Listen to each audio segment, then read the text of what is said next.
Ilang lugar naman sa Bustos, Bulacan, hindi nakaligtas sa mga pagbaha. Ginawang drainage canal na reklamo. Nori Fidel. Detalye, Nori. Dala ng sunod-sunod na mga pag-ulan bunsod ng habagat, ilang lugar sa Bustos, Bulacan ang hindi nakaligtas sa mga pagbaha. Makikitang ilang bakuran at kabahayan ang pinasok na ng tubig baha, maging ang kahabaan ng pangunahing lansangan.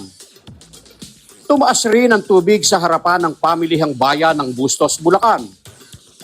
Ilang residente naman at mga motorista sa Barangay San Pedro ang nagrereklamo sa tuwing sumasapit ang mga ganitong pag-ulan, kasabay ang kanilang panawagan.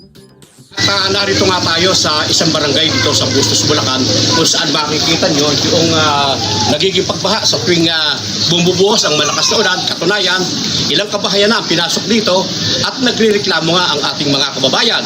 Kaya sila ay nananawagan sa ating pamahalaan dahil ang reklamo nila kung kailan ginawa itong drainage canal at saka nagkaroon pa ng mga ganitong pagbaha.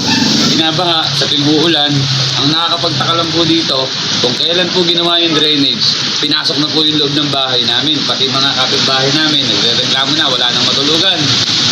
Ngayon, dito kami, hindi makapagtrabaho, walang mataparang semento, puro tubig. Kaya sana naman, maayos ito drainage na to. Pati yung loob ng bahay namin, pinasok na. Po, nananawagan sa mga nagpagawa o gumawa ng aming drainage dito po sa aming barangay. Ayan po, kitang-kita nyo tubig.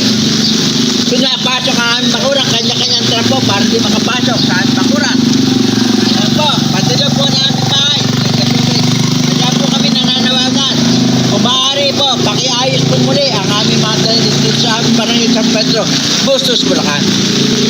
Nori Fidel, para sa 100% balita.